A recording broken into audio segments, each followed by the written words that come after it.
had to go and I had to do a little wheeling and dealing. But I now have my fretboard, which is amazing looking rosewood. It's so dense with hardly any pore, very closed pore. So incredible piece of rosewood. Thank you, Harrison. Harrison's the guy who taught me how to make my first guitar. He also supplied me with this wonderful slab of mahogany. It's amazing size and fully quarter sawn along this width. It's gorgeous. I'll be able to get 2 necks out of this. The deal is I get one and Harrison gets the other, whatever's left over. So I won't use all of it up, I promise. Hopefully I'll be able to get a neck and get my fretboard out. But today we're gonna pop open the final side. The other one worked out really well. Very, very, very, very good solid joinery. Very solid glue up this time. I'm pleased. It'll be great. No gaps. None, actually. None that I can find. None where it matters anyway. So we're going to pop this one apart. As you can see, I'm a bit dusty. I had to do some turning the other day. A little bit. It's Tuesday, and I think you last saw Sunday when this went into the glue. Oh, I can't do that yet. I have to take the clamps off. So the other piece is the top and back skins have come out of the bag. They're great. So my wife is paging me, so I'll be back with you in a minute. All right. This is the dinner bell the wife called me in for. So I was saying before that is I got the front and back out of the bag. This is the back, and I've got the spruce shim in there. So the next step for this, after we get the next operation, is to flatten this out so it's perfectly smooth all the way around. The same is for the front. Got the same goodness. It's every time I pull these out, it just amazes me how pretty this wood is. So I'm looking forward to hopefully not screwing this up. Anyway, let's get these clamps out of the way so we can get the form out of the way and we can move on to the next step. All right, pop some clampies. My hands are slickery. You ever seen that? If you blow in your hands, the moisture in your lungs and your breath will increase your grip. Thanks, Graham Blackburn. Easy peasy now.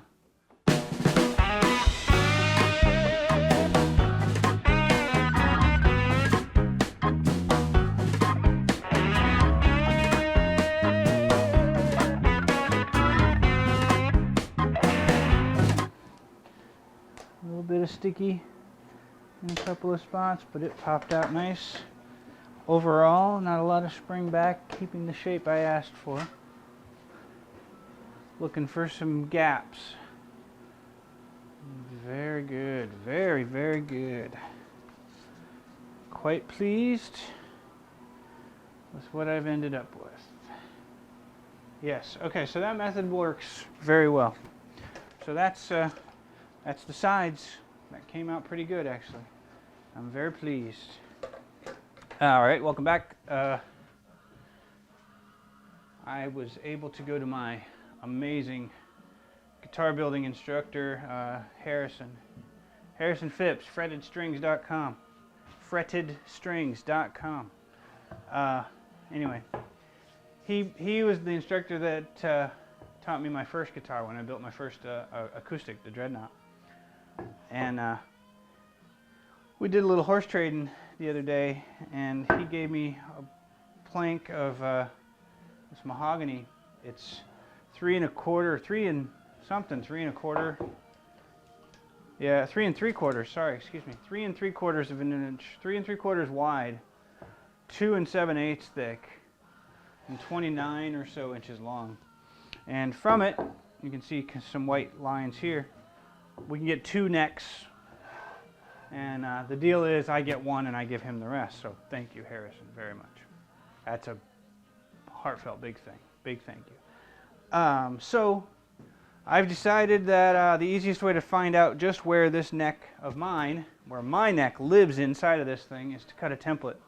So, and I think I'll make use of it for future guitars too, if I build another one like this, or if I do another Gibson style, because the 335 neck and I think the Les Paul necks aren't too far apart. I don't think. I could be completely wrong about that. But anyway, I'm going to need templates. So we got this little strip of 1/4 inch, I guess it's MDF with a white melamine looking coating on one side. We're going to take this and we're going to turn it into a guitar neck template by setting it here on the edge. I think we'll double stick tape the whole thing down, and that's where the roll I just grabbed over there. We'll double stick tape that down and have the CNC cut that out. We'll bring you back in a minute.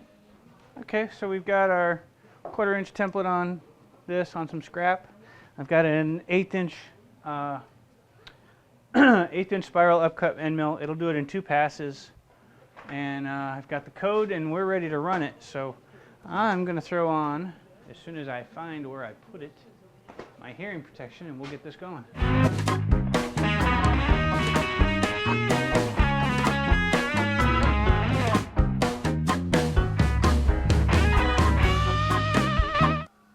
Alright, there's the pattern. This will be what I use to get the rough shape of the neck out of the mahogany. Got my pattern. I'm going to set it on here. I'm going to leave a little bit on the end. I'm going to get it right flush against this straight face. So to get it up against this and hold on to it, is I'm going to take this scrap of ply, make sure I get it on a face that is, there we go, that's pretty smooth, pretty flat. We'll just clamp it in place here.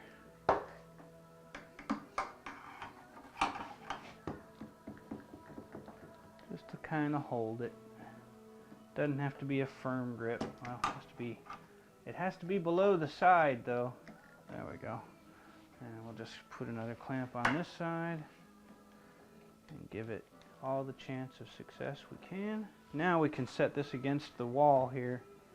Make sure we get a good smooth flat fretboard zone here. And I'm going to leave myself a little bit on this end. Like if I can get away with a 1/4 inch, I will. And then we'll just hold this here while I trace around it with a nice light colored pencil for this profile. You see there. Now we can put this on this side and leave it as much as we possibly can as well. And that leaves it about the same amount. So I'm going to draw this one in as well. So there's room for 2. So that has it marked out. I'm going to claim this one as mine.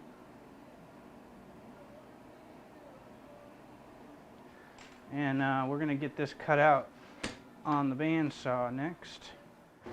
Okay, here we are. So we're at the bandsaw. Got my little 1/4 inch blade. I think that's about 8 or 10 TPI. I think it's 6 to 8, 10 TPI. Probably 6 TPI, more likely. I've got my markings to follow. And my hope is that I stay where I need to be and not too wasteful with this wood and not too greedy as well, because Harrison's going to need some of this as well. So here's hoping I don't F it up. It's going to get a bit noisy while it cuts, so I'm gonna mute, and you can get some delightful music while I do this. So I'll be back with you when it's done.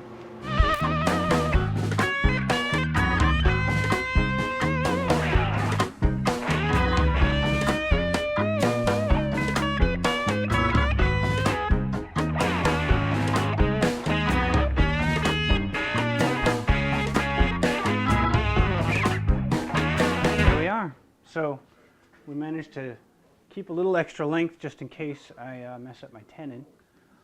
A little extra thickness in case I mess up my tenon some more.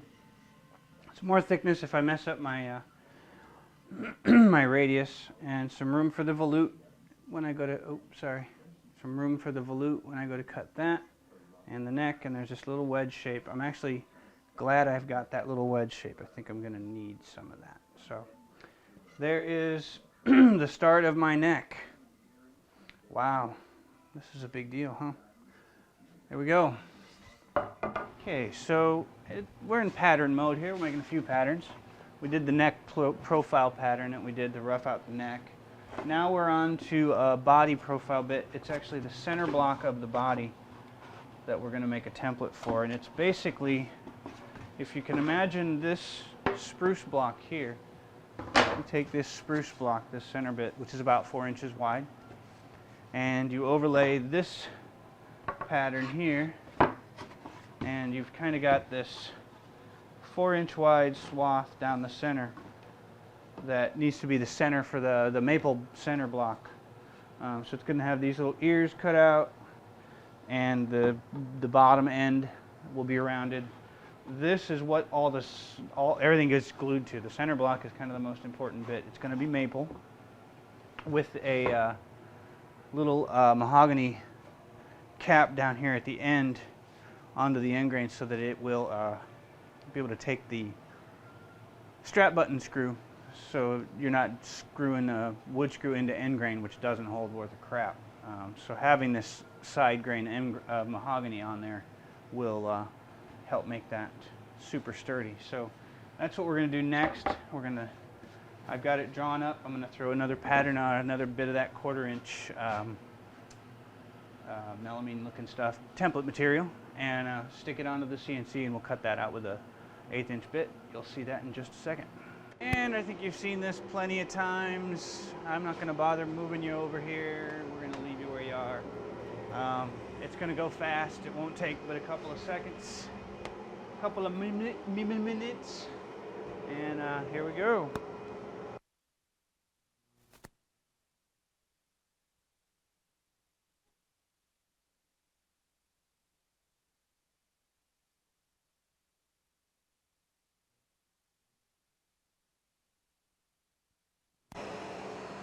Just when you think things are routine, that's nowhere close to my part. So we're going to figure this bit out here. It looks as though my origin is messed up. We'll see. We'll go back to 0. Okay, and we'll load up that G code one more time. Get it to regen. Nope, it's wrong. So we're gonna get back to it. So every time I think something's quick, it ain't. We'll be back in a second. All right, we've got the right code now, I think.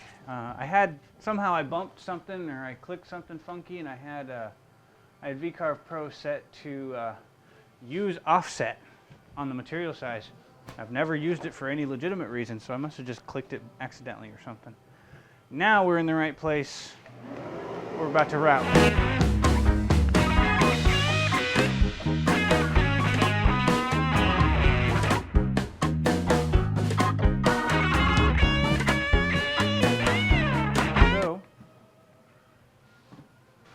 With a little bit of denatured alcohol here,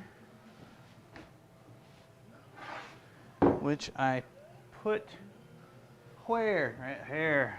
I'll dump a little bit of denatured alcohol on here. It's amazing how quickly this tape gives up when you use a little of this. I'll put a little bit on there. You can see it flowing. I'm using a bit. But in a second, that tape lets go pretty quick. We don't need that anymore. This will come loose here very quickly. Just got to get my fingers under it, get a little bit more DNA under it. There it goes. And there we are. We have our... Oof! Watch out for cuts though with denatured alcohol, because it's alcohol and it burns. There we go. And there's our template. We'll clean up the edges a bit. It's got a nice curve here where we want it. It's got the little cutouts. This will be what we use to rough out our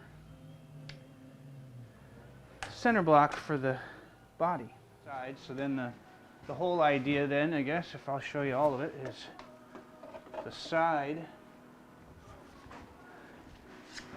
One of the sides will go into this area here, right there like that, and that'll nestle in nicely there, wherever it makes most sense. And then down at the other end, the bottom end will connect to that, wherever that makes the most sense. And that'll give us, basically, the center block will be in here. So it's kind of starting to look a bit guitar shaped at that point. So there's that. So we've got those. We've cut out our neck blank.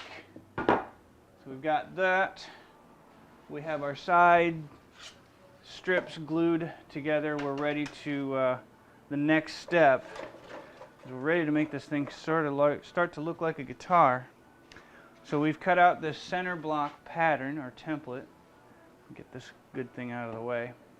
And we're going to need to make the center maple block to accept the side pieces. That's basically what this is. So it's all maple up until about 3/4 of an inch out here. There's a strip of mahogany glued to the end of that maple. And it's kind of the backbone of the whole guitar. Literally, it's the spine of the whole guitar. So we're going to get set up to figure out what board I'm going to pull that out of. Okay, so we have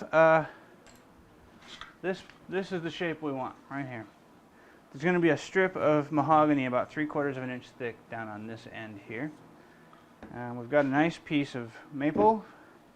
This is about 4 inches wide. We've got a 4 3/4-ish, 4 1/2-ish wide stick, and it's almost perfectly quarter sawn. So that's going to work great for this. It'll be super stable.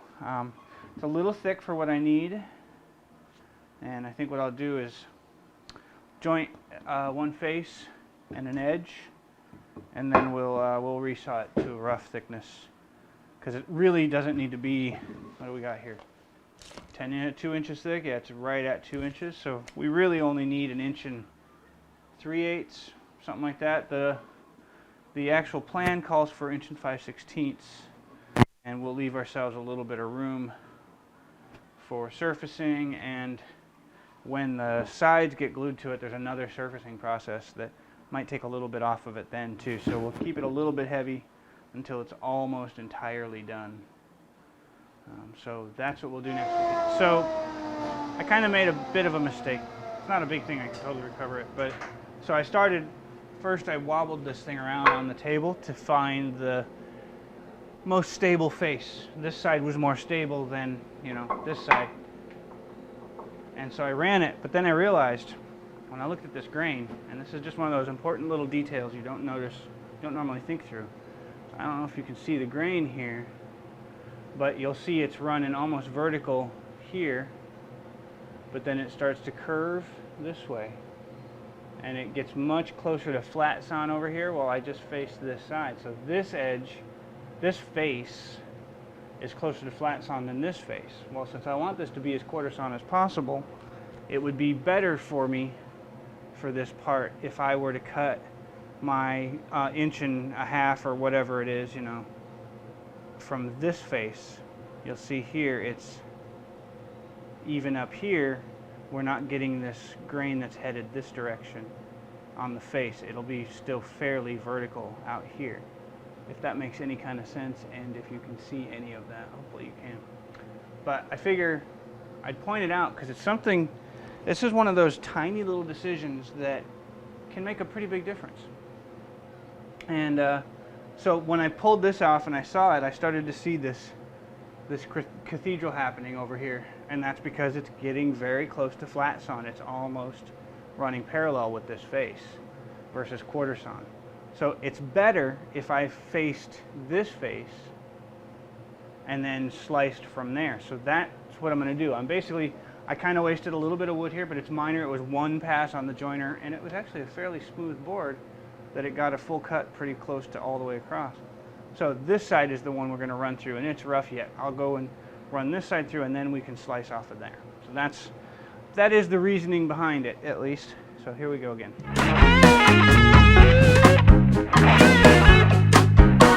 So that's a lot better. You can see it's fully quarter sawn. It actually has some of that ray flecking going on here. It took 2 passes, but no big deal. That's a much better edge. It's going to leave, or a much better face that's going to leave a nice quarter sawn face when I saw down into it. So next is we're going to joint this edge because it's the straightest already, and the grain is running this way for us anyhow.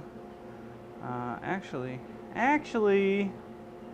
it behooves me to do this. So here's another game. This is the same sort of thing. So this edge is smooth as heck. This is pretty straight. It'd take like one pass probably to get that straight. This one is really rough. It'll probably take a couple of passes. But again, if we look at this grain, it's really tight growth rings right here. You see that? Down here, it's not. And if I joint this edge, this becomes my keeper reference edge, and everything gets ripped off on this side. But if I joint this edge, we keep as much of that tight grain as possible.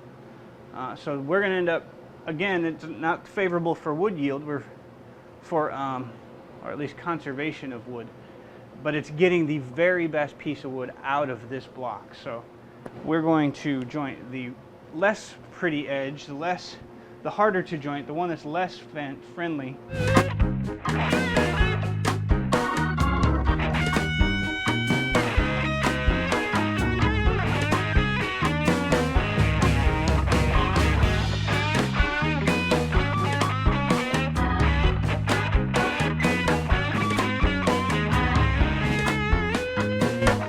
Now we've got one good square straight face with one good square edge against it. We're going to mark it real quick. You haven't seen me do this too much yet, but we're going to mark this as our good corner, our good square reference corner. Now everything else we do will be off of these two faces. So the next steps are we're going to resaw this to thickness next.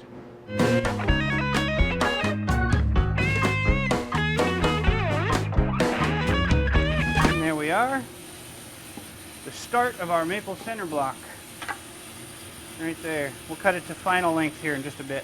I think the next step is we're going to get that mahogany glued on, and from what I can tell in the Gibson lineup, that mahogany is literally just a long grain to end grain joint. There's no dowels, there's no slot, there's no key, there's no tenon. It's just slapped on there. And I think that's fine. Normally, in a furniture world, that's a big no-no. You don't do that because it's terrible end grain glue joints are terrible glue joints. But you're going to have two skins right up here holding it that are long grain, that are parallel to this grain. So it's going to be across the mahogany, which is only 3/4 of an inch wide, which is perfectly fine. It's that's going to hold everything together beautifully. The end grain thing is there temporarily till you get the thing assembled. When it's fully assembled, that mahogany block is locked in and is not a source of failure or weak point.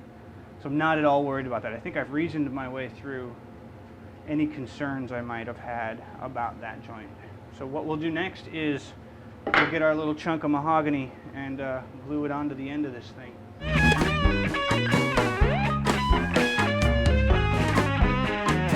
So we took the end of this and we pushed it in about 1/8 inch more than we really need for thickness, and it's about 1/8 inch wider than we really need. And I just marked it out roughly, and we're gonna rough cut that on the saw real quick. So let's throw my ear protection back on, throw your ear protection back on, and slice out this little rough shape here.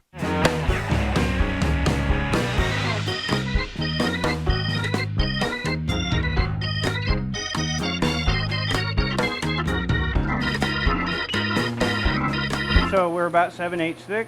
That's perfect. That's plenty of room. And it's a way too wide. So the next bit we'll do is just hold it up to this and find a good square edge. That edge is not very square. This edge is better. Okay, yeah, that edge. Neither edge is all that square. So we're going to cut this a little bit oversized. About there. So we're about ready. We're set up to clamp. But one of the things I need to do yet is make this face have all the, I mean, granted the end grain is not going to be doing a whole hell of a lot, but I'm going to make the end grain have as much shot as I possibly, give it as good a shot at success as I can. So I'm going to set it up in a vise real quick and just plane it real smooth, real fast. Nothing fancy, just get a nice straight smooth face using this fantastic plane that was given to me by a good man on the Wood Whisperer chat room.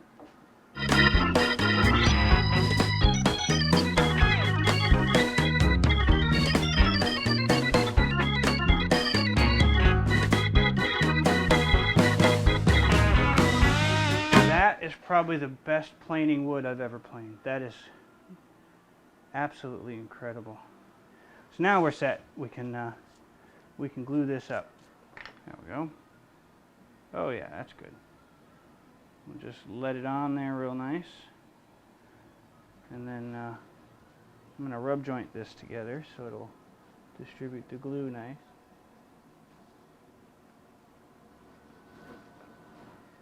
I think we need a little more glue. Yeah, we do. Just a bit right over here. Put a little more over there too. Alright. Just get it gluing nicely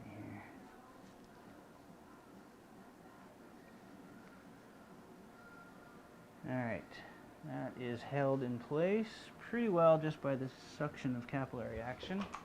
Let's throw a clamp on it now. Right in the center.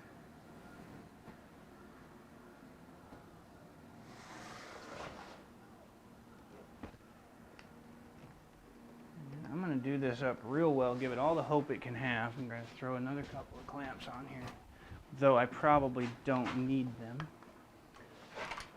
It's not going to kill it if I do. It can't. Despite what, I'm going to say it, this is going to be controversial, but that's okay.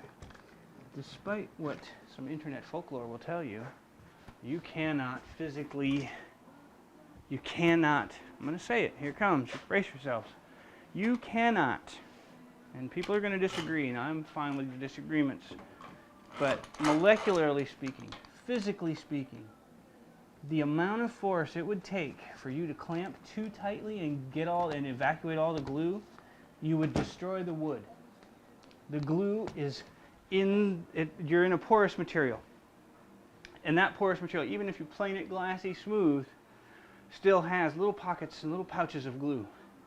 And that you'll never get you will never starve a glue joint from clamping. You cannot over clamp.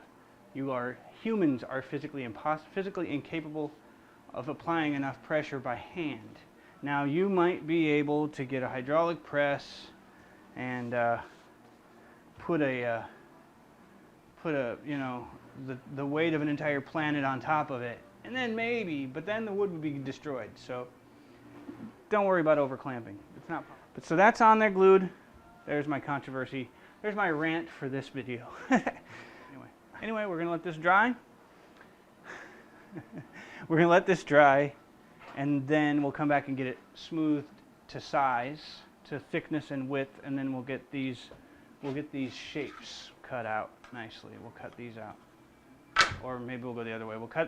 We're going for this shape. We're gonna do the next steps that get us there next, after the glue is dry. So, all right. So we've got our center block glue up. We're ready to pull that off. I'd say the glue's had plenty of time to dry. It's been probably 3 or 4 hours since I went into the clamps, at least. I did it right before I went into lunch, about noonish. It's after 4 now, so lots and lots of time. So, okay. Here's the thing about this bit. This piece, oh yeah, that came out really good. Good and solid. There's no problems. Great. So, first we need to get this flat and thickness to the right thickness. Then I will place this on that board with some double stick tape. We'll rough out some of the main stuff, and then we'll put it on the router table with the pattern bit and follow this pattern to flush trim it nice and perfect. So the first step is we're going to get this, and I'm just going to flatten it out real fast with a plane.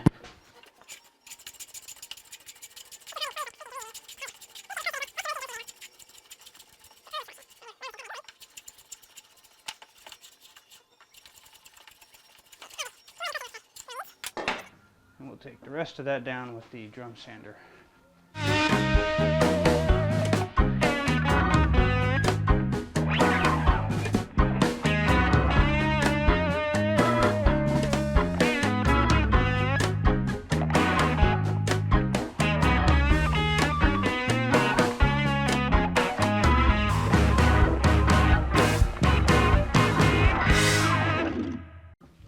So now we have this pattern we're going to place on there. We're just going to put a couple bits of tape on the pattern here. nicely. We'll just stick a couple of bits of, I'm put a fair bit of tape on here because I don't want it slipping. It's pretty important that it does not slip.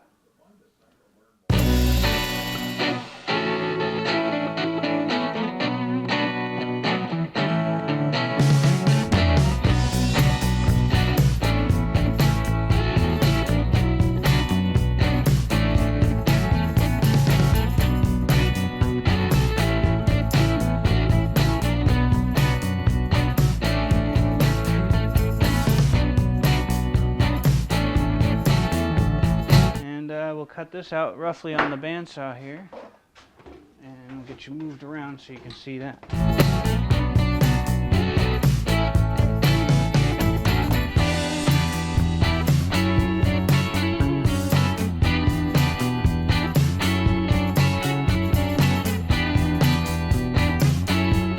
we go, nice clean cuts. Now we're ready for flush trimming on the router table. Good morning, welcome back to the shop. It's Christmas Day, Merry Christmas. I get the whole day in the shop, which is awesome. So, left off with this center block for the maple, center block for the guitar. The pattern, we did the template, and I rough cut very close to shape on the bandsaw. So I got a template. You saw the template get double stick taped. It's carpet tape. It's on really good to the pattern, to the board, and then I cut roughly around it within a 1/16, pretty much less than a 1/16, almost entirely.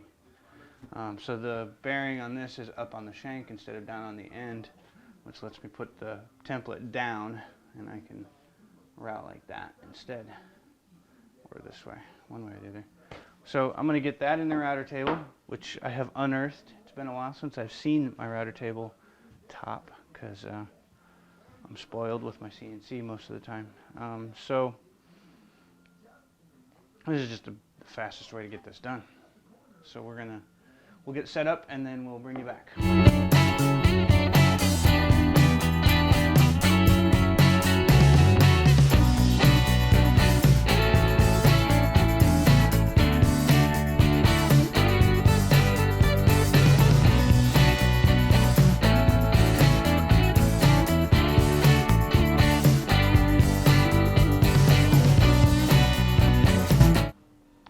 So, well, the dust collector didn't really do any damn good, but that's okay.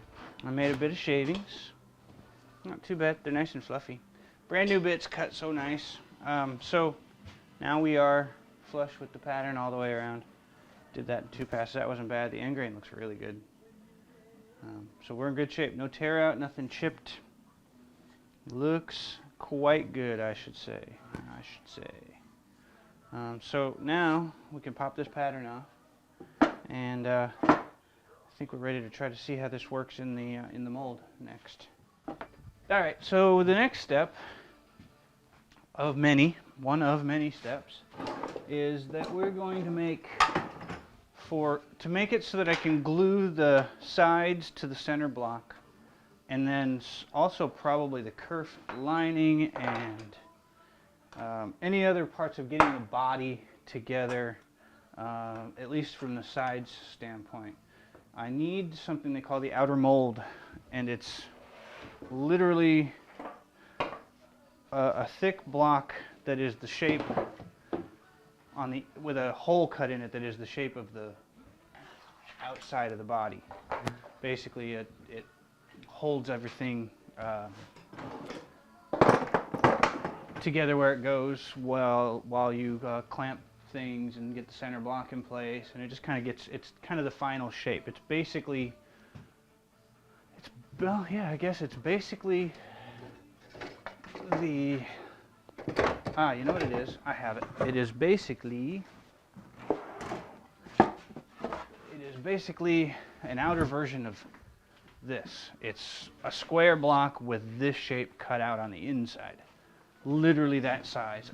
There's a little bit of difference for some clearance when you put the sides together, but that's essentially what it is. And we're going to do that with some some 1/2-inch Baltic birch. I'm going to cut 3, but I may only need 2. Not entirely sure yet. I have to remember which way this goes on here. It goes like this. And we're basically, I keep saying basically, don't I? Sorry. What I'm going to do is I'm going to get it set up. That's the sheet over there.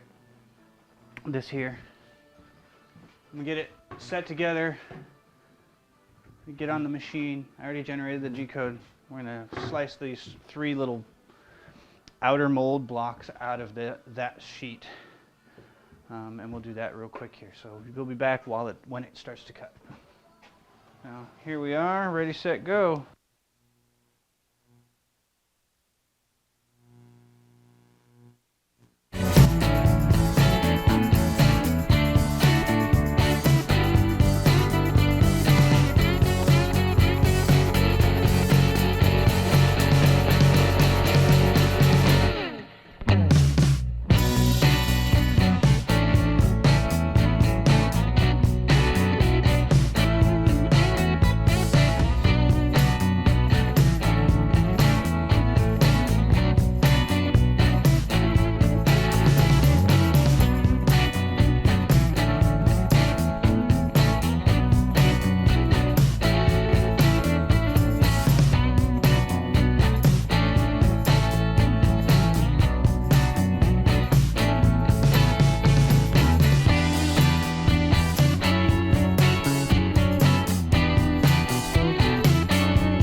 All right, we've got our what's it called? We've got our outer mold parts cut out, just a little fuzzy, so we're gonna clean them up with some sandpaper here real fast. And the body thickness it calls for, in the plans I have, calls for 1 5/16, and a lot of the places I saw builds went about there too, maybe 1 1/4 inches in some areas. So I'm just cleaning up this fuzziness, and this is 1/2-inch Baltic birch ply. So I could go up to 1 1/2 inches if I had to. But I think I only need 1 inch 90% of the way, I think. I'm not certain on that. Because what I want to do is have I think what I want to do. We'll find out if this is what I really want. Yo, tell them what you want, what you really, no. Can't take me anywhere. So, I have 3 in case I need to go to 1 1/2 inches. There might be cases where 1 1/2 inches would be handy, so there's the extra for that. But I have a feeling most of the time I'm not going to need 3. Most of the time I'm going to want just 2, which is 1 inch thick. So we have the extra just in case, but first thing we got is all these alignment holes should help get things together. And I'm debating at the moment, I may do it, I had planned on doing it, was throw some dowels in these alignment pins and get 2 of them together, throw them in the vacuum bag and glue them together. If that would be helpful. I think it may, not entirely sure. It might be okay not to, I guess. I don't know. I think I may do that. I need to think through the process a little bit. But so now, once I get my sides cut to length, and I'll do it on the test boards first, this gives me some clamping zones. I didn't bring any clamps over here. I'll grab some. This is just an example, but we'll basically have, in fact, let me go grab one of these. These were side tests, number ones, and my first test on the sides. So they don't quite fit in here, but this will go in like sort of like this, and that's how I'll know where to cut to length. Let's cut it to length like that. And this can come across just like that. We'll do the same on this side, right? This will be in here. We'll take this pattern, this little cut here, and we'll grab across this. And then we can clamp it safe there. We can do the same up here and do like so. Clamp like this to hold everything in place with room for the center block, which should, we're about to find out, fit in here nicely. Ah yes, we've got compensation for the thicknesses of things. Yeah, that looks pretty good actually.